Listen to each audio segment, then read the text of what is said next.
जय श्री कृष्णा। राधे पूर्णिमा की कथा हम सुने उससे पहले सुन लेते हैं गणेश जी की कहानी। बोलिए गजानन गणेश की जय हो। किसी गांव में एक बुढ़िया माई रहती थी। बुढ़िया माई गणेश जी की बड़ी भक्त थी। रोज गणेश जी की मूर्ति को मिट्टी से बनाती और उनकी पूजा करती। लेकिन उसके साथ एक समस्या थी। रोज गणेश जी की मूर्ति मिट्टी से बनाती थी और पूजा करती थी तो उसके गणेश जी रोज गल जाते थे। जैसे ही वह उन पर पानी डालती गणेश जी पानी में बह जाते। इस बात से बुढ़िया माई बड़ी दुखी होती लेकिन करके आ सकती थी।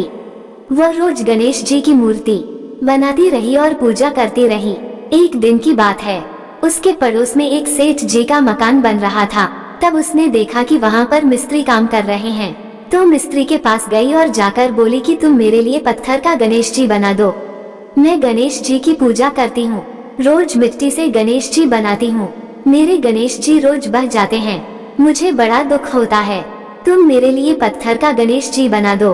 तब मिस्त्री कहने लगे कि बुढ़िया माई, इतना हम तुम्हारा पत्थर का गणेश जी बनाएंगे, इतने में तो हम बहुत काम कर लेंगे, पूरी दीवार पूरी कर देंगे, जाओ, हमारे पास इतना समय नहीं है कि तुम्हारे गणेश जी बनाएं।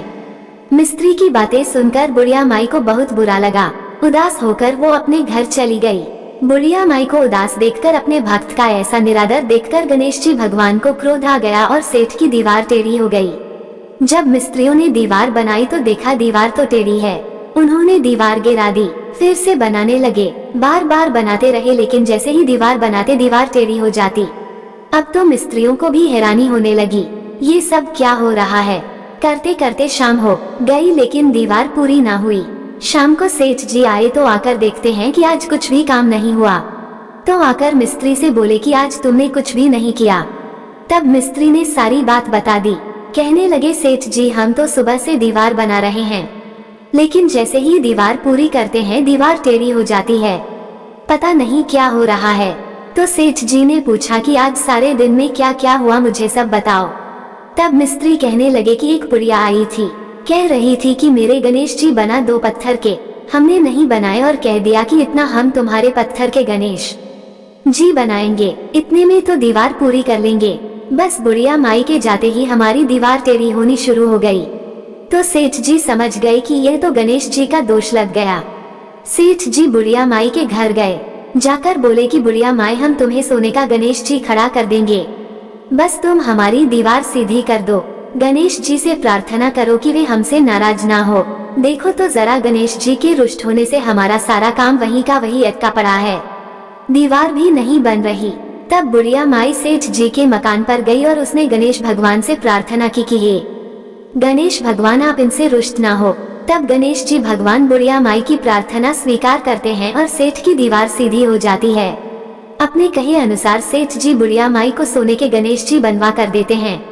ही गणेश जी भगवान, जैसे आपने बुढ़िया माई की प्रार्थना स्वीकार की, जैसे बुढ़िया माई की मनोकामना पूरी की, ऐसे ही सबकी करना, और जैसे आप सेठ जी से रूठे ऐसे किसी से भी मत रूठना। कहानी सुनने वाले, कहने वाले, हुंकारा भरने वाले सबकी मनोकामना पूरी करना। बोलिए गणेश जी महाराज की जय हो। अब सुनते हैं पूर्णिमा की कथा।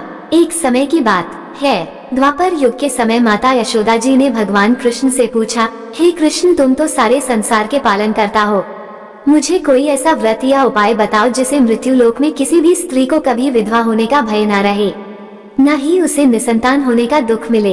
तब भगवान कृष्ण कहते हैं, हे मैया, आपने बहुत ही अच्छा प्रश्न किया है। मैं आपको एक ऐसे ही व्रत के बारे में विस्तार से बताता हूँ। सौभाग्य की प्राप्ति के लिए हर महिला को 32 पूर्णमासी का व्रत करना चाहिए। 32 पूर्णमासी के इस व्रत को करने से संतान और सौभाग्य की रक्षा होती है।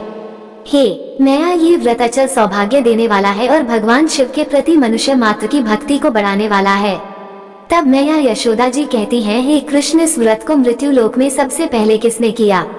तब भगवान कृष्ण कहते हैं कि इस भूमंडल पर अनेक प्रकार के रत्नों से परिपूर्ण कातिका नाम की एक नगरी थी। वहाँ पर चंद्रहास नाम का एक राजा राज्य करता था। उसी के नगर में धनेश्वर नाम का एक ब्राह्मण रहता था, जिसकी स्त्री बहुत ही सुंदर थी, जिसका नाम भी रूपवती था। दोनों उस नगर में बड़े प्रेम से रहते। उनके घर में धन धान्य की तो कोई कमी नहीं थी, पर उन्हें एक बड़ा भारी दुख था कि उनकी कोई संतान नहीं थी। एक समय एक बड़ा योगी उस नगरी में आया। वह योगी उन ब्राह्मण के घर को छोड़कर अन्य सभी घरों से भिक्षा लेकर भोजन करता था। वह रूपवती से कभी भिक्षा नहीं लेता था। एक दिन वह योगी रूपवती से भिक्षा न लेकर अन्य घर से भिक्षा लेकर गंगा किनारे जाकर प्रेम पूर्वक खाने ही बैठा था। तभी धनेश्वर ने योगी को ऐसा करते देख लिया। अपनी भिक्षा के अनादर से दुखी होकर धनेश्वर योगी से कहते हैं कि आप सभी घरों से भिक्षा लेते हैं, लेकिन मेरे घर से कभी भिक्षा नहीं लेते, इसका क्या कारण है? तब योगी ने कहा कि निसंतान के घर की भीख पतितों के अन्न के समान होती है, और जो पतितों का अन्न खाता है वह स्वयं भी पतित हो जाता है, क्योंकि वह निसंतान है। इसीलिए पतित हो जाने के भय से वह उनके घर की भिक्षा नहीं लेता। धनेश्वर यह बात सुनकर बड़ा ही दुखी हुआ और हाथ जोड़कर योगी के पैरों में गिर गया और कहने लगा, यदि ऐसा है तो आप ही मुझे पुत्र प्राप्ति का कोई उपाय बताइए। आप तो सब कुछ जानने वाले हैं, मुझ पर कृपा कीजिए। मेरे घर में अन्न धन की कोई कमी नहीं, लेकिन संतान न होने के कारण हम दोनों बड़े दुखी रहते हैं। आप हमारे इस दुख का हरण करें। धनेश्वर की बातें सुनकर योगी ने कहा कि तुम चंडी देवी की आराधना करो। तब धनेश्वर घर आया और घर आकर उसने अपनी पत्नी से पूरी बात बताई और स्वयं वन में चला गया। वहाँ पर धनेश्वर ने चंडी देवी की उपासना करना शुरू कर दिया और उपवास भी करने लगा। करते करते उसे 16 दिन हो गए।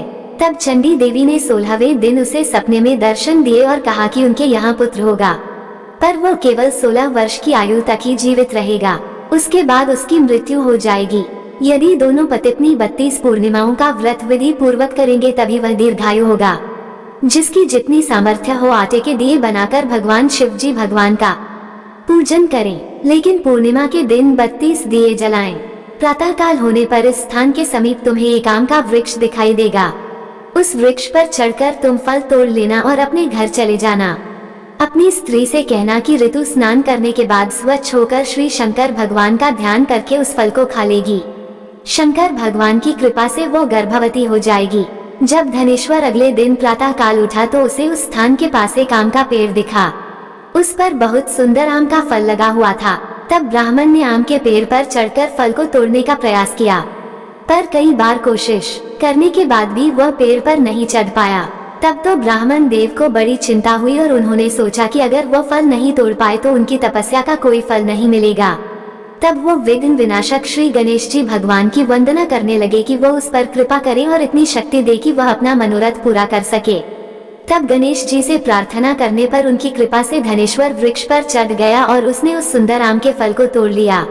उसके बाद धनेश्वर ब्राह्मण अपने घर चले जाते हैं और जाकर अपनी पत्नी को फल देते हैं और कहते हैं कि ऋतु स्नान करने के बाद शंकर भगवान का ध्यान करके इसे तुम्हें खा लेना है।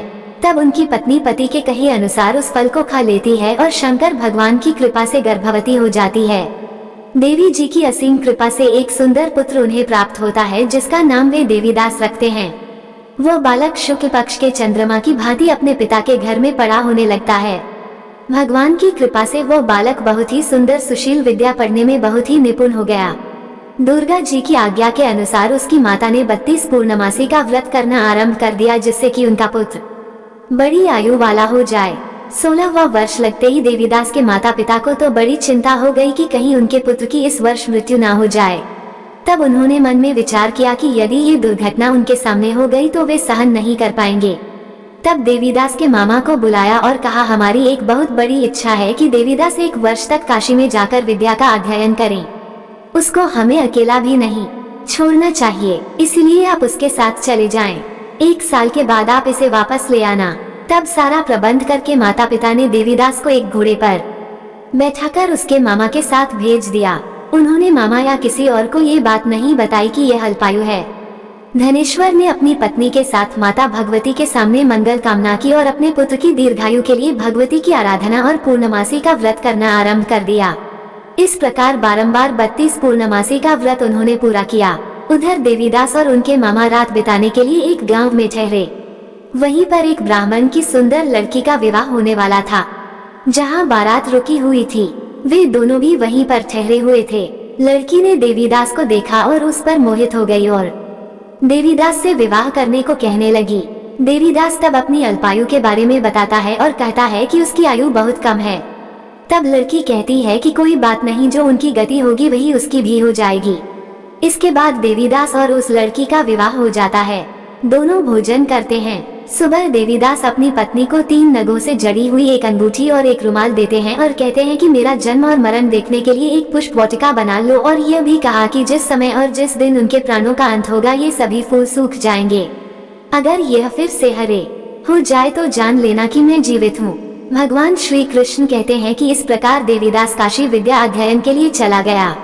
कुछ समय बीता तो काल से प्रेरित एक सर्प रात के समय उन्हें डसने के लिए वहां पर आया। उस विस्तर के प्रभाव से उसके शयन कक्ष का स्थान चारों ओर से विष की ज्वाला से विषैला हो गया, पर व्रत के प्रभाव से वो सर्प उसे काट नहीं पाया, क्योंकि उनकी माता ने 32 पूर्णमासी का व्रत कर रखा था। थोड़ी देर बाद स्वयं काल वहां पर आया और उसके शरीर से प्राणों को निकालने की कोशिश करने लगा, जिससे कि वह बेहोश होकर पृथ्वी पर गिर गया। भगवान की कृपा से उसी समय माता पार्वती के साथ भगवान शंकर जी उस स्थान से जा रहे थे। उसको बेहोश दशा में देखकर पार्वती जी भगवान शंकर से प्रार्थना करती हैं और कहती हैं कि इस बालक की माता ने 32 पूर्णमासी का व्रत किया है, अतः हमें इसे प्राणदान देना चाहिए। तब भगवान शिव उस बालक को प्राणदान देते हैं। व्रत के प्रभाव से काल को भी पीछे हटना पड़ा। देवीदास स्वस्थ होकर बैठ गया। उधर उसकी पत्नी उसके काल की प्रतीक्षा किया करती थी। जब उसने देखा कि पुष्प वाटिका के पुष्प सूख भी नहीं रहे हैं तो उसे बड़ी हैरानी हुई। वाटिका हरी भरी थी तो वह जान गई कि उसके पति को कुछ भी नहीं हुआ है और वह जीवित है। ये देखकर वह बड़े प्रसन्न मन से अपने पिता से कहने लगी कि उसके पति जीवित हैं। अब हमें उनकी खोज करनी चाहिए। 16वां साल बीत जाने पर देवीदास अपने मामा के साथ काशी से वापस घर को चला। उधर उसके ससुर उसको खोजने के लिए जाने ही वाले थे कि दोनों मामा भांजे उसी गांव में आ गए। उन्हें आया हुआ देखकर उसके ससुर को बहुत प्रसन्नता हुई और प्रसन्नता के साथ वे उसे अपने घर में ले गए। उसी समय नगर के सभी लोग वहां इकट्ठे हो गए। तब कन्या ने उस लड़के को पहचान लिया।